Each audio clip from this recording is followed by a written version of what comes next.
On the early morning of June 27, 1995, 27-year-old Jodi Huisentruit, a news anchor in Mason City, Iowa, overslept and rushed out the door to head to work, but she never made it. Concerned coworkers called the police, who found Jodi's red Mazda Miata in her apartment's parking lot. Evidence at the scene suggested a struggle, leading police to believe that Jodi had been abducted while walking to her car. In the days that followed, search teams scoured Mason City and beyond, but no trace of Jodi was ever found.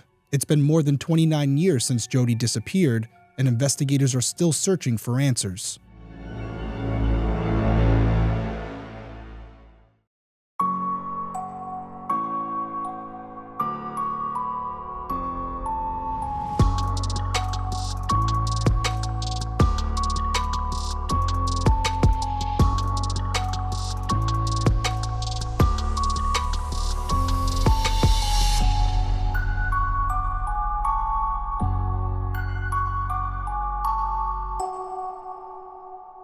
Hey everyone, welcome back to Detective Perspective. My name is Derrick Levasseur. I'm a licensed private investigator and former police detective. Each week I'll be covering an unsolved case in story format. I'll then give you my perspective on the investigation and provide contact information for the individuals or organizations connected to the case so that if you have any tips, you can contact them directly and maybe you can help solve the case. So if you're someone who's interested in true crime, specifically unsolved cases, and you would like to hear my opinion on those investigations, please consider subscribing, whether you're watching on YouTube or listening on Apple Podcasts, Spotify, or whatever platform you use. It would be greatly appreciated. Okay, Jodi Huisentruit. This is an interesting case, and some of you may have heard of it before. If you haven't, that's what this is all about. This case is full of twists and turns, and I'll tell you right from the jump that there is a particular person who many in the community who have looked into this case believe could be responsible for her disappearance. I'm going to tell you right now, I don't necessarily agree with them, and I will weigh in throughout the episode to let you know why. But there have been some developments in this case. There's hope in this one, even though it's 29 years old, and we're going to talk about that as well. So without wasting any more time, let's dive into this week's case. Jodi Sue Huisentruit was born on June 5th, 1968 to her parents Maurice and Imogen in Long Prairie, Minnesota. She grew up there, and according to her sister Joanne, Jodi, quote, had the most beautiful personality, and when she walked into her room, she really did light it up. After high school, Jodi graduated from St. Cloud State University with a degree in TV broadcasting and speech communication. She went on to work for several TV stations before joining KIMT's morning show Daybreak in Mason City, Iowa in 1993. Jodi's shift at the station started around 3 a.m., and she usually worked until around 12:30 or 1 p.m. That November, Jodi moved into the Key Apartments, located at 550 North Kentucky Avenue in Mason City, just 5 minutes from the station. Shortly after moving in, Jodi met a neighbor from her complex, John Van Nice, a district manager for a seed company who was about 20 years older than her. According to FindJodi.com, a website run by journalists and retired officers, John seemed to take a strong interest in Jodi. He even named his boat after her because, according to him, she had become such a big part of his life and, quote, made him feel so good. But Jodi's friends and family had questions about John's intentions. Jodi's friend Tammy noticed that Jodi was spending a lot of time with John, so she decided to ask her about it, and when she did, Jodi insisted that they were absolutely not involved. And even with that being the case, Jodi's sister Joanne still believed that Jodi knew John was interested in her. So this wasn't a mutual relationship, it was more platonic on Jodi's side, but there was some acknowledgement that maybe Jodi knew John was interested in being more than just friends. On June 10th, 1995, John hosted a surprise party for Jodi's 27th birthday in Clear Lake, Minnesota. 2 weeks later, John, Jodi, and a group of friends went on a water skiing trip to Iowa City. They returned home on June 25th. The next morning, on June 26th, Jodi anchored the news from 6 to 7 a.m. She then attended an annual golf tournament fundraiser at the Mason City Country Club. Jodi loved to golf and was part of a team with a coworker and 2 local businessmen. Jodi and the team played for a while that day, but rain eventually interrupted the game, so Jodi went home to change into some dry clothes. At around 3:30 p.m., Jodi returned to the country club where she mingled and attended the awards dinner. Now, during that dinner, 2 members of her golf team recalled Jodi mentioning receiving, quote, nasty and naughty phone calls that were starting to annoy her. She also said that she was planning to change her number the following day. Jodi left the club at around 8 p.m. and headed home. At 8:24 p.m., she called her friend Kelly, who lived in Mississippi, but Kelly wasn't home, so Jodi spoke briefly with Kelly's husband. He later reported that Jodi sounded, quote, cheerful and not worried during the entire conversation. Now, according to findjodi.com, the following morning, Jodi was scheduled to work at 3 a.m. to anchor the 6 a.m. news, and she didn't arrive on time, but that wasn't surprising because Jodi was known to oversleep and would usually come in a little bit later. But by 4 a.m., she still hadn't shown up, so her producer Amy called her, and as expected, Jodi had overslept and said she'd be right in. Amy later recalled that during this conversation, Jodi sounded completely normal. So that call occurs, and Jodi says she's going to be right in, but she never makes it to the station. And at 5 a.m., Amy tried calling her again, but this time, Jodi didn't answer. Amy continued to prepare for the 6 a.m. newscast, and when Jodi didn't show up at 6, Amy had to step in and anchor the hour-long broadcast. So that's really the foundation of what we're going to be talking about tonight, and I really wanted to be descriptive with times because we always talk about window of opportunity. Well, the duration in which this incident occurred, we're talking between 1 hour to 2 hours. She was last heard from around 4 a.m., and she didn't show up at 5, and that's when Amy called again and she didn't pick up. So the assumption is that whatever happened to Jodi happened between 4 a.m. and 5 a.m. So small window, we've had smaller, but what's really interesting is the distance in which this crime occurred, and that's also part of your window of opportunity. So what I have told you so far is that the distance from Jodi's apartment to the station is only about 5 minutes, which is a small window. What I didn't tell you, and I'm about to right now, is that the distance from Jodi's apartment to her vehicle, which is where it's believed that she was attacked, is only 12 feet. So now that window just got even smaller. And we're going to talk about all that. We're going to talk about persons of interest, and we're going to talk about some of the evidence that was found to indicate that she was attacked while walking to her vehicle. We're going to take a break. We'll be right back.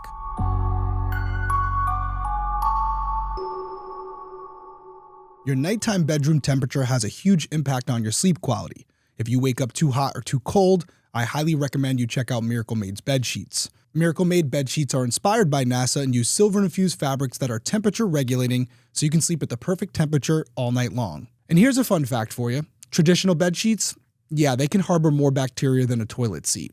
And we know it comes with bacteria. You have acne, allergies, stuffy nose, you name it, all of it, it's gross.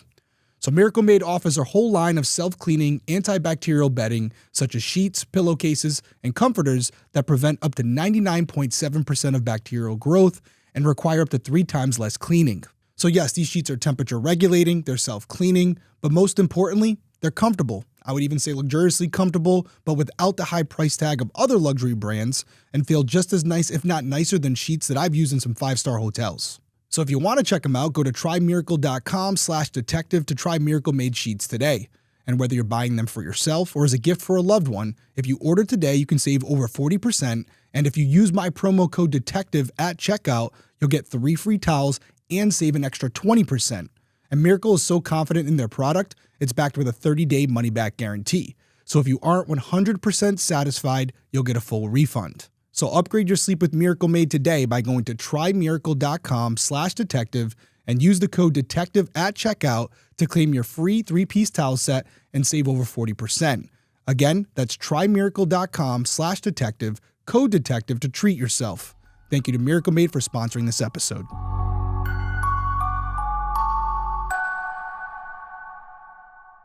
Okay, we're back, and before break, I had given you some hints about what was to come.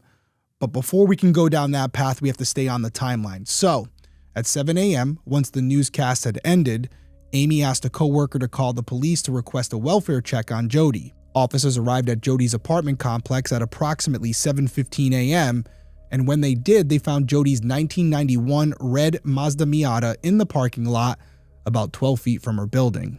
But they didn't just find Jodi's car. Near her vehicle, they found evidence of a struggle.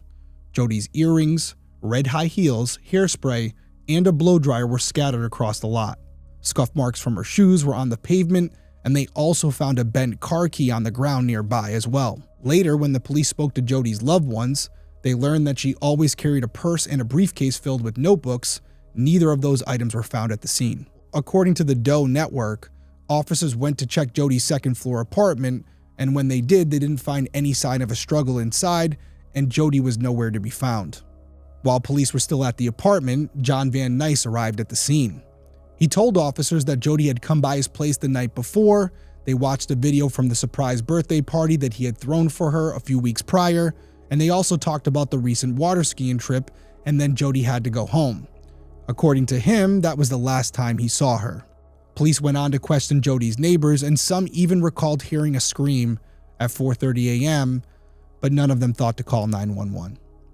The police then expanded their canvass beyond the complex and eventually spoke to a man who lived up the street. He told them that he had seen a white van, possibly a mid-1980s Ford Econoline, in the parking lot of Jodi's apartment complex around 4:30 a.m. that day.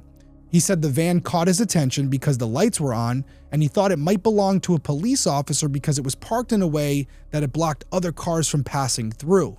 As you can imagine, after hearing this, the police began searching for the van immediately.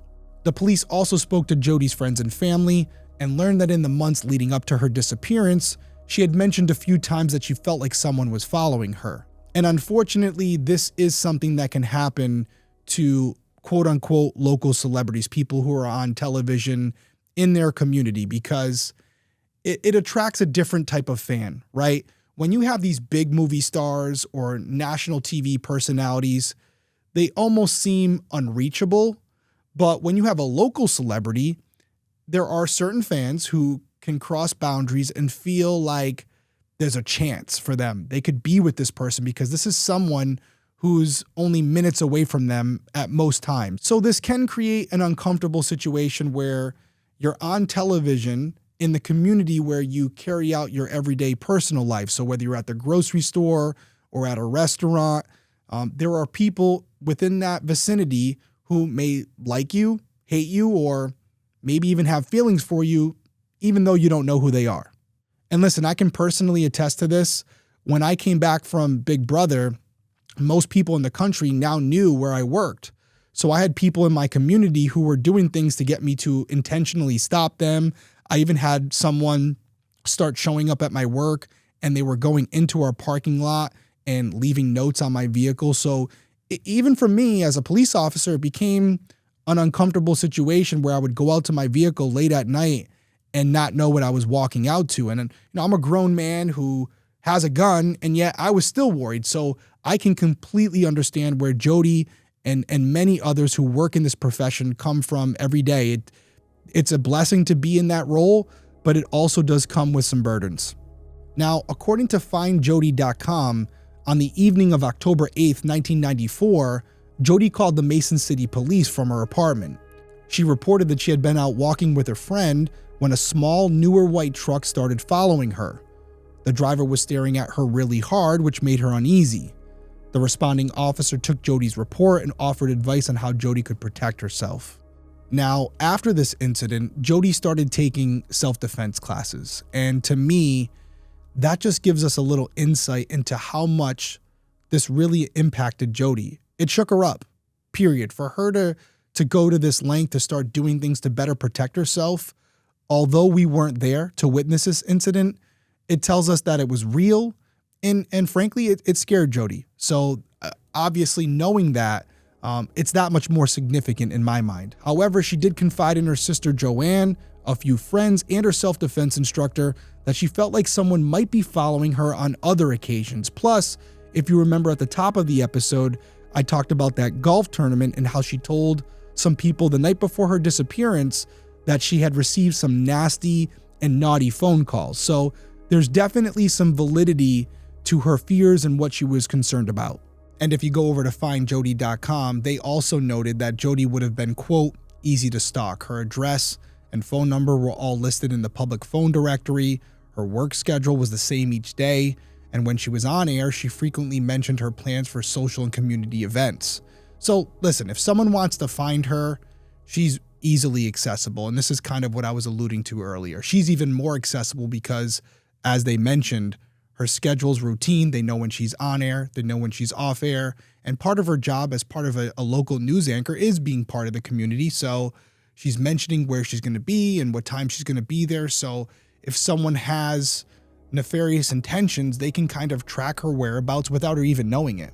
Now, based on everything the police knew so far, they concluded that Jodi had most likely been abducted while she was unlocking her car door. And I don't think that's a stretch when you think about the distance from her apartment to her car. We talked about it, 12 feet.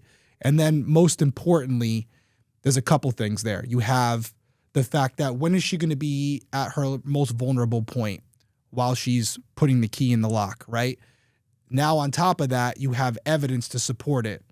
The dragging of the heels, the heel being dragged through the dirt, and those photos are available where you can see, they'll probably pop up right here, where there's a photo of the heel being dragged along the dirt, which means more than likely it's from behind. And then you have the bent car key. So how would that key get bent? Think about how hard it would be to bend a key while stepping on it. No, more than likely it was in the door lock. So she puts the key in, and as she's holding it, she gets attacked, and maybe she tenses up. She has the key still as she's being dragged away, and she bends it before it pops out of the door lock and lands on the ground.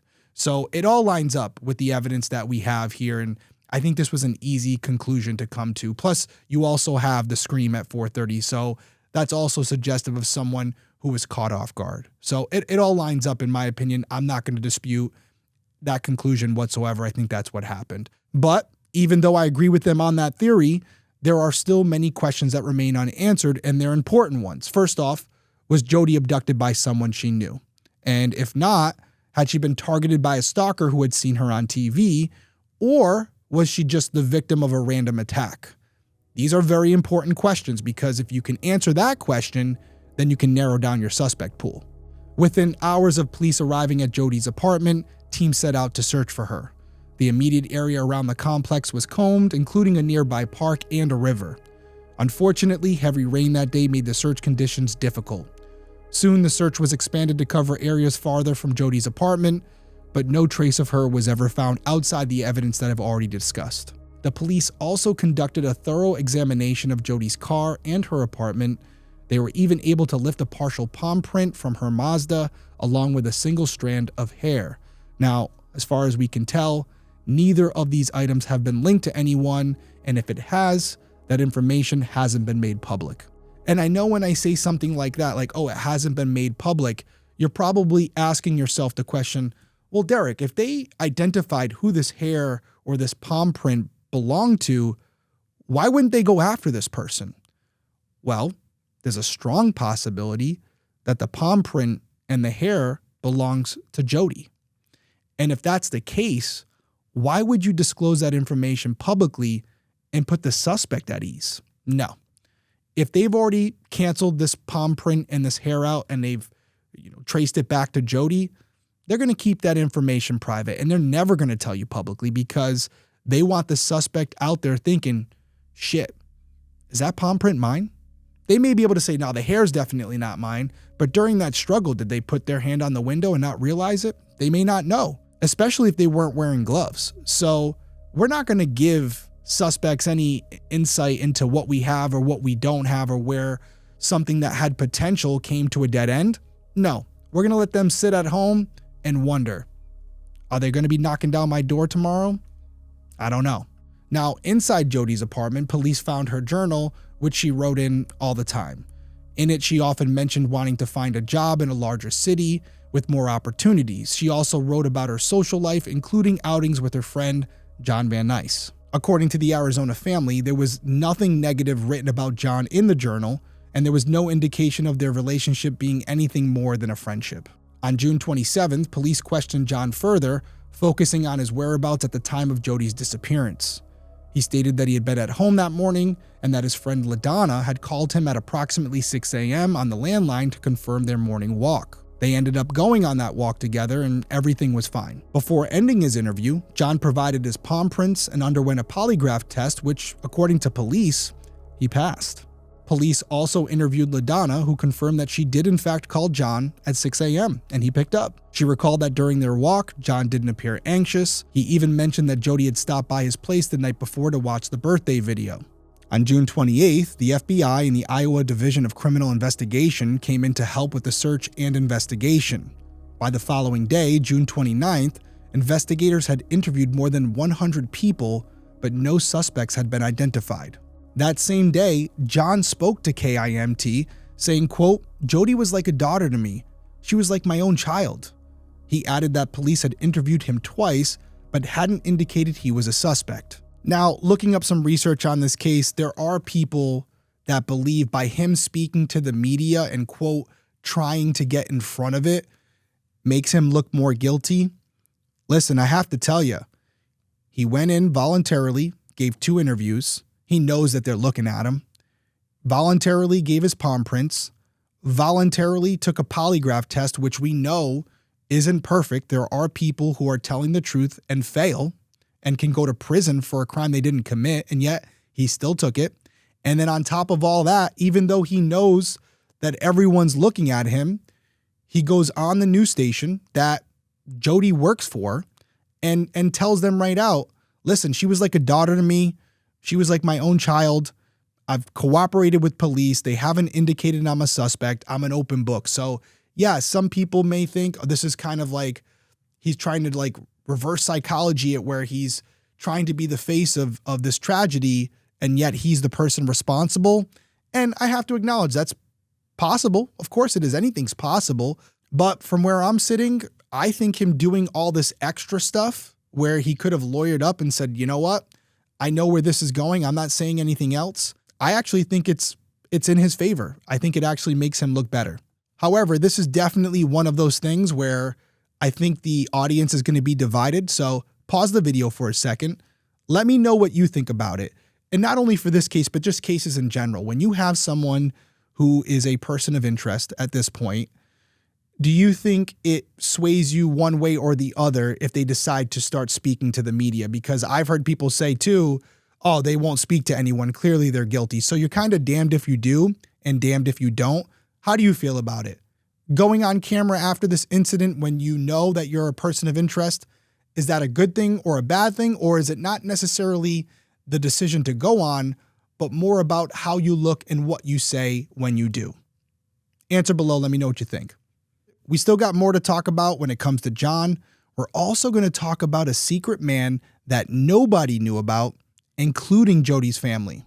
We're going to take our last break. We'll be right back.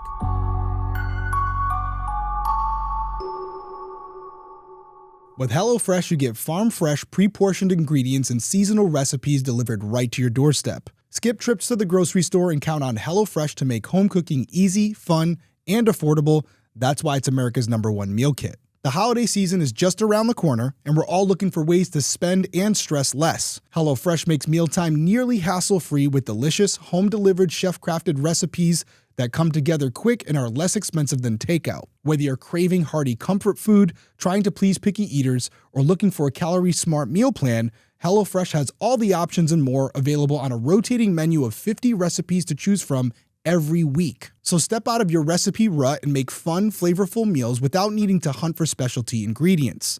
And HelloFresh's pre-portioned ingredients mean less food waste. Plus, you can check out HelloFresh's market for over 100 add-on items like desserts, quick breakfasts, snacks, and much more. This month, you can even have Thanksgiving items to impress your guests with minimal effort. And by the way, you don't have to tell them where you got it from. I love HelloFresh. Like I've told you before, I love making the meals with my children. We just made the Santa Fe pork tacos, and my younger daughter, Peyton, she's a picky eater. Not only did she love making the food, but she also liked how they tasted. So if you like what you're hearing, get 10 free meals at HelloFresh.com/freedetective. Free detective is all one word. That's applied across 7 boxes, new subscribers only, and varies by plan. That's 10 free HelloFresh meals just by going to HelloFresh.com/freedetective. Check them out. HelloFresh, America's #1 meal kit.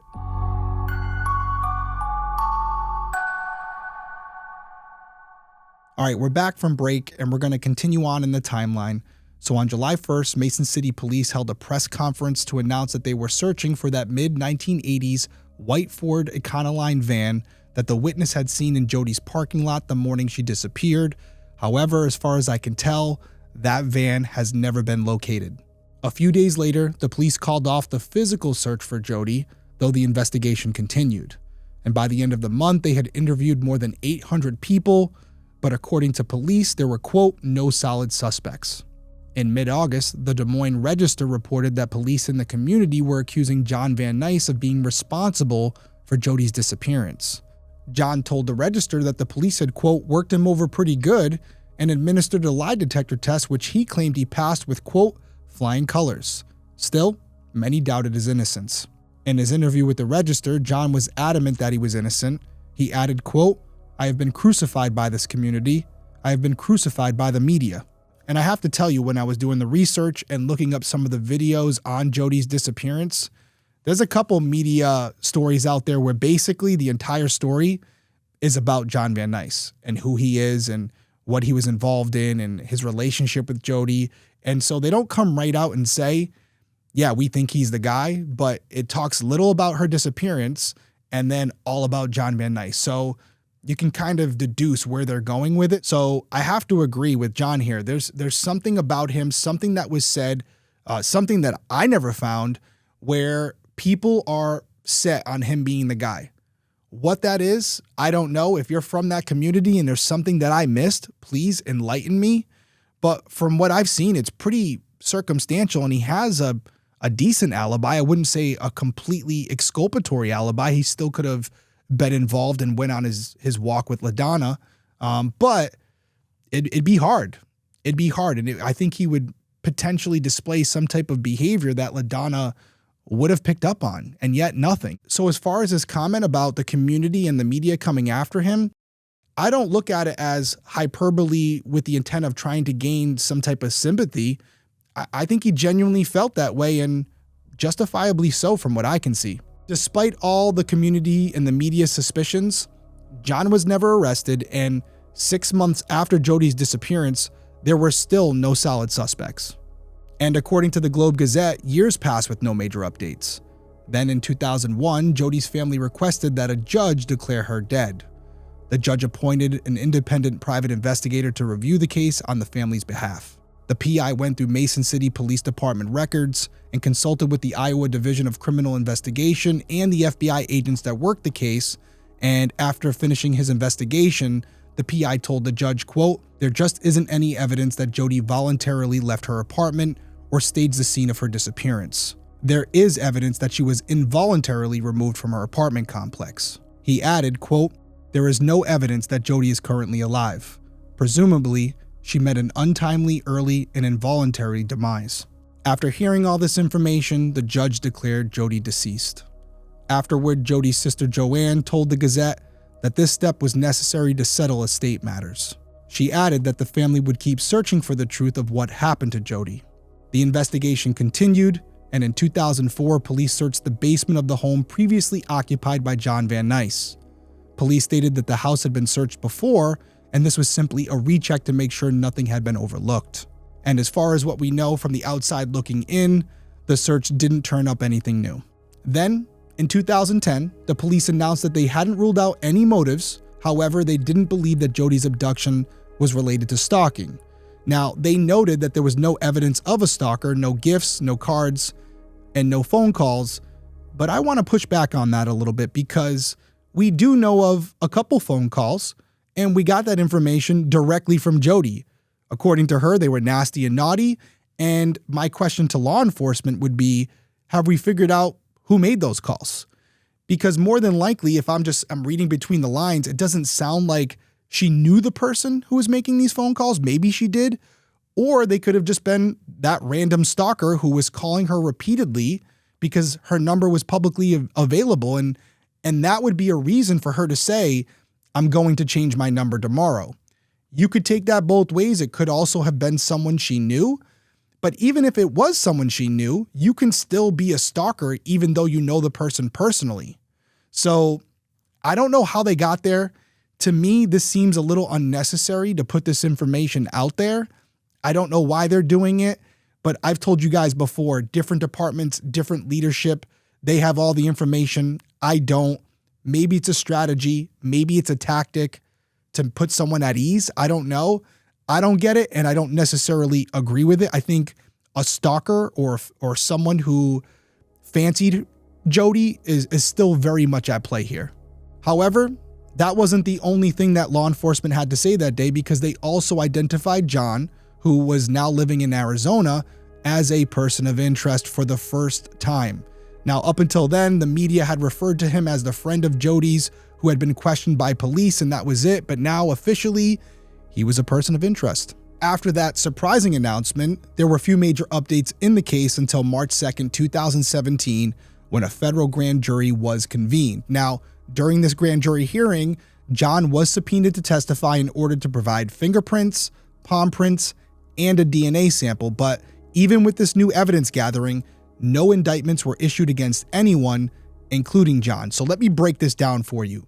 No doubt in my mind, you can convene an investigative grand jury where members of the community, peers of Jodi, come together, hear all the evidence. They also have subpoena power, and they can bring people in, they can question them, and then they can decide whether or not to indict certain individuals. There's no doubt in my mind that this grand jury hearing was intended for John Van Nuys. Law enforcement, at this point at least, they thought he was the guy, and they felt like they were close to getting there, and maybe with the help of the grand jury, they could get over that hump and indict him and go to trial with this case. What they have on him, I've said it multiple times in this episode, I don't know. The only thing I could say is maybe there's something that hasn't been released publicly that ties him to this. But if that were the case, why wouldn't they just charge him? So I think it's a hunch at this point. I think it's just a totality of circumstances, of information they have, maybe something that doesn't line up with what he said. But this is what I've asked for in other cases, an investigative grand jury to get us over a period where prosecutors are on the fence about charging someone. Sometime this can swing the pendulum. So reading between the lines here, let me interpret this one for you. This was for John, and even with all the new information they got, they still couldn't get the jury to indict him. So now that they've gone this route, which I don't necessarily have a problem with, it's been a lot of years and they finally decided to take their shot. But by doing this, unless they get a confession from him, there's really no chance at charging him down the road. They would need something substantial. They took their shot. They missed. You have to live with it. And I just hope that Jodi's family was consulted on this matter, because you have to know going into it that it's a big risk with a potential big reward, but there's also downsides to it. And if Jodi's family believes that John is the guy, the probability of him being held responsible for this crime, in my professional opinion, is slim to none at this point. Law enforcement officers working this case, they didn't agree with me, because just 2 weeks after this grand jury hearing, Mason City Police obtained search warrants to place GPS tracking devices on 2 of John's vehicles, which, by the way, he did not own at the time when Jodi disappeared. Now, at this point, especially with everything I've said about John to kind of counter what law enforcement has been doing, even though I'm no defender of John, I'm just trying to remain impartial. This is the point in the story where I would go get the warrant. I would want to know what narrative law enforcement was going off of, because as a narcotics officer, when I would get search warrants, you have to articulate a good amount in there for a judge to sign off on it. So we would be able to get some insight into what they have on John.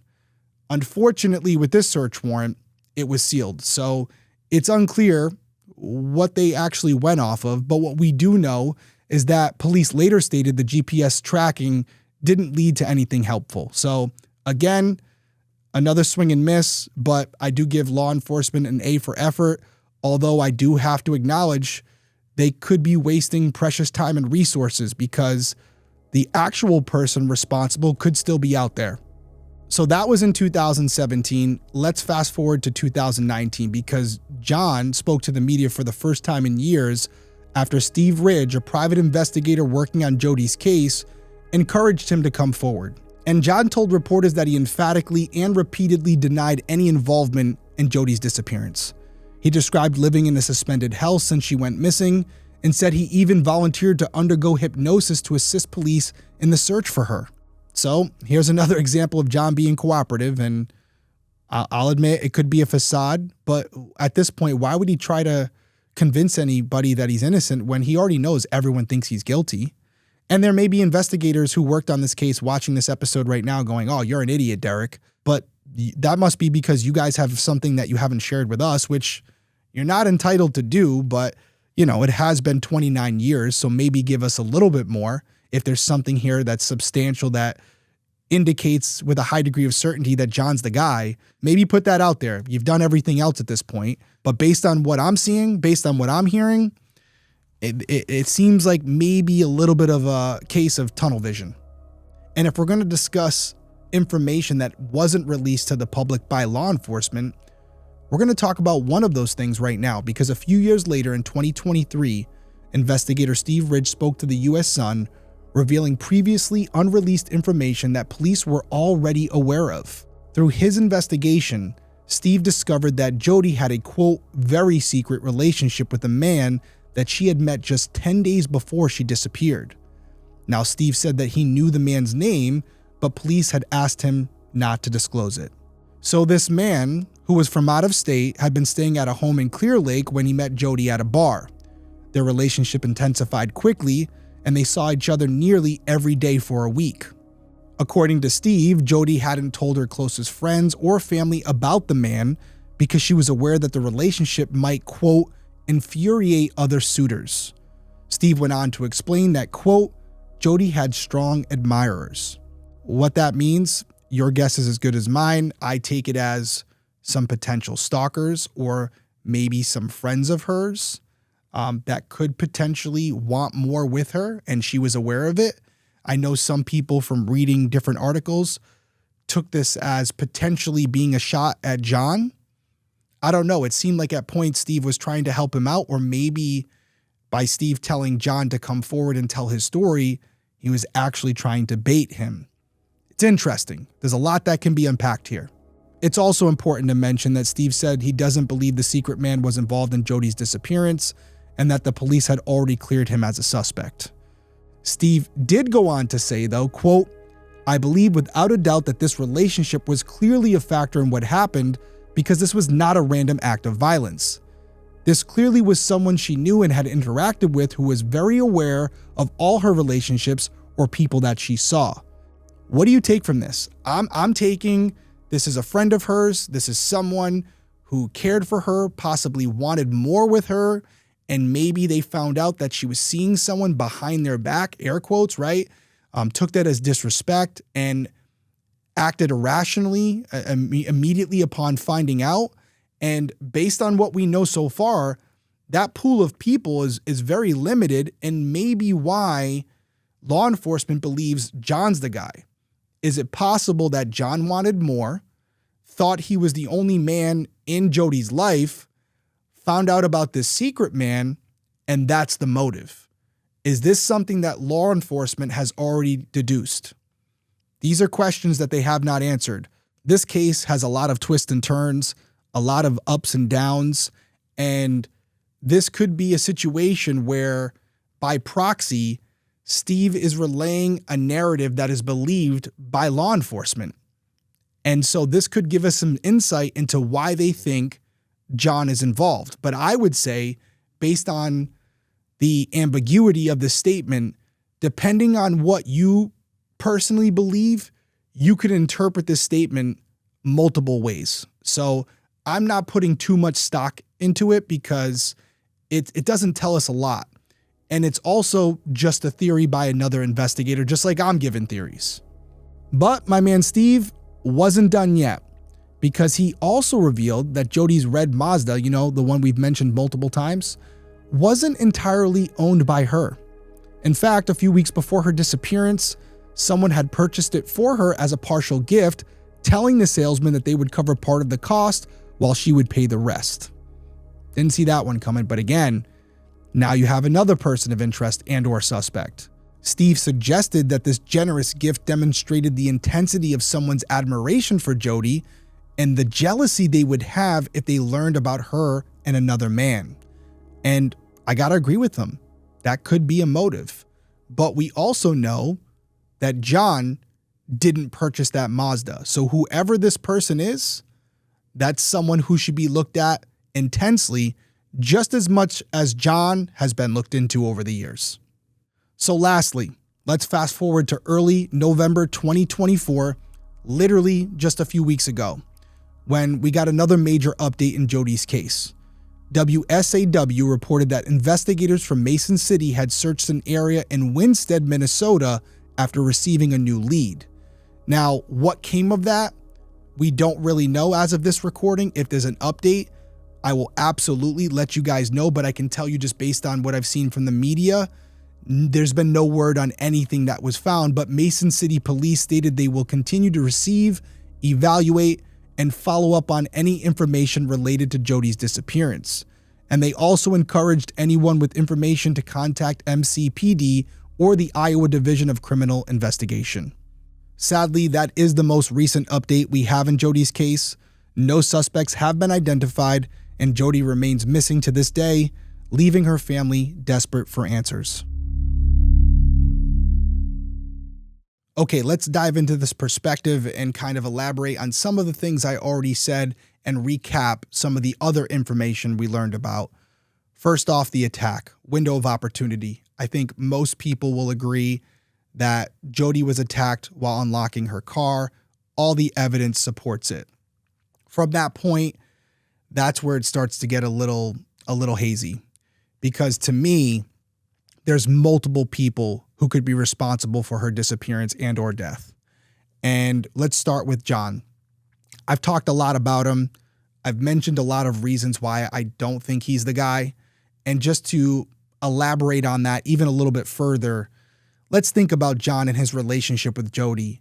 He has multiple opportunities where he can get her inside her own apartment or inside his apartment where he can hurt her, bind her, or even kill her with the safety of those walls around him. Why would he take the chance at attacking her in the early morning hours when someone who might know him because he lives there, see him and be able to identify him later? It would just seem like an erratic move, especially when you consider the fact that just the night before, he had the opportunity. She was in his apartment late that evening. So whatever he would have known about her, if there was another man and he became emotional or upset over that night when he saw her while they were watching that video, he would have already had that information. There was nothing that happened between them going to bed and 3-4 o'clock in the morning where he would have gotten up early to attack her. I'm just not seeing it. And then you add in there LaDonna, who calls him a couple hours later. He seems fine. He goes on the walk. Nothing seems off. No injuries or defensive, injuries on him from Jodi if he had attacked her. Nothing at all. So either this was just a very lucky person or he's not the guy. So we've talked about John at length. I think we've covered him. Now let's turn our attention to some of the other people. We have the subject who purchased the vehicle. Has he been vetted? Has he been talked to? I'm assuming so, but if not, that obviously needs to happen. We also have Secret Man. Now, according to Steve Ridge, he's been vetted and he's not a suspect. I have to take him at his word. It seems like he's conducting a pretty thorough investigation and maybe even working with law enforcement off record, which does happen. Not often, but it does happen. But I want to talk about what I feel is the most likely suspect. And this is someone that I've hit on earlier in the episode, but haven't really come back to. Jodi was an attractive young woman who was on TV all the time in this community. She could have had many secret admirers who wanted something more with her. And it's possible that one of those secret admirers, someone she didn't know personally, saw her maybe coming out of John's apartment, or maybe saw her with the secret man, maybe saw both and just was infuriated by that. And because this person knew her schedule, they decided to wait outside, potentially in a white van, and waited for her to come out. And when she did, she walked up to her car. The van was close. They were able to attack her from behind, place her in the van, and flee the area. Now, I know that sounds pretty straightforward and simple, but that's really, in my opinion, what we could be looking at here. Couple that with the fact that she had received those phone calls. I'm hoping that law enforcement looked into the phone records, and if they did, were they able to trace where they came from?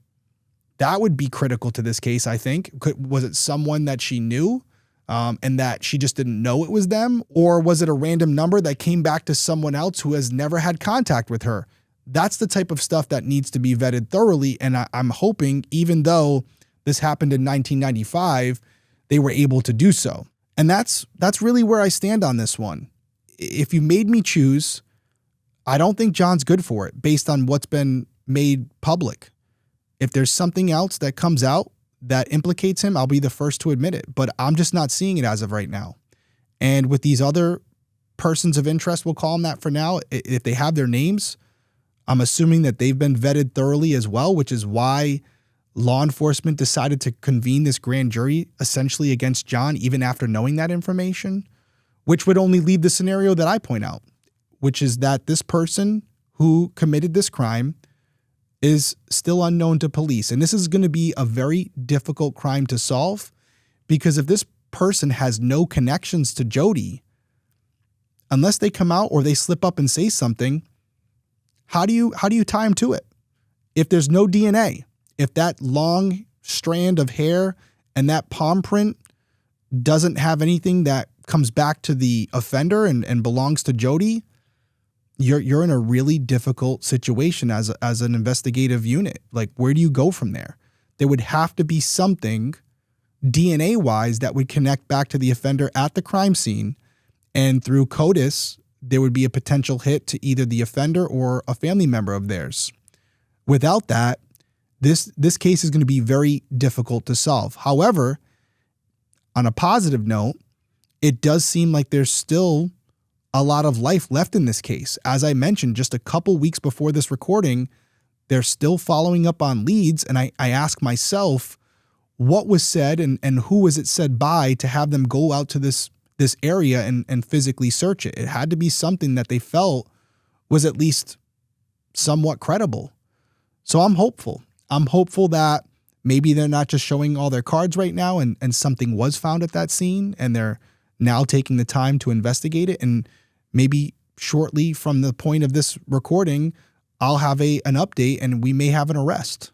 So just to recap, Jodi Huisentruit was last heard from in the early hours of June 27th, 1995. At around 4 a.m., her producer called to wake her up and she said she had overslept and that she would be on her way to the station. However, she never arrived. By 7:15 a.m., police had been called to her apartment complex at 550 North Kentucky Avenue in Mason City, where they found signs of a struggle near her red Mazda Miata. Her belongings were scattered in the parking lot, but Jodi was nowhere to be found. When police canvassed the area, they learned that a white van, possibly a mid-1980s Ford Econoline, was seen in the parking lot at around 4:30 a.m. It has never been located. Jodi is a white woman with brown eyes and blonde hair, standing approximately 5 foot 3 inches tall, and at the time of her disappearance, she weighed between 110 and 120 pounds. Anyone with information on Jodi's case can reach out to the Mason City Police Department at 641-421-3636. Information can also be provided to the Iowa Department of Criminal Investigations at 515-725-6010. But as always, my last words go out to Jodi's family, specifically Joanne, who I've mentioned throughout this episode. As always, we're thinking about you, and I know it must have been a difficult thing to have your sister declared deceased because of legal matters, but it doesn't change the fact that as we sit here right now, we don't have anything definitive that says she's not out there somewhere. I'm a realist. It's not likely, but it's not impossible. So we're going to keep holding out hope. And at minimum, if something did happen to Jodi, we all want for you and your family to get that justice. And we want the person who's responsible to be held accountable. And we're now along for the ride with you. We're going to be right here with you every step of the way. And I implore everyone who's listening or watching this episode to go over to findjodi.com and research it for yourself and stay up with the story. And if there is a break in this case, I'll be the first to let you guys know. As always, that's going to do it for me. Everyone stay safe out there, and I'll see you soon.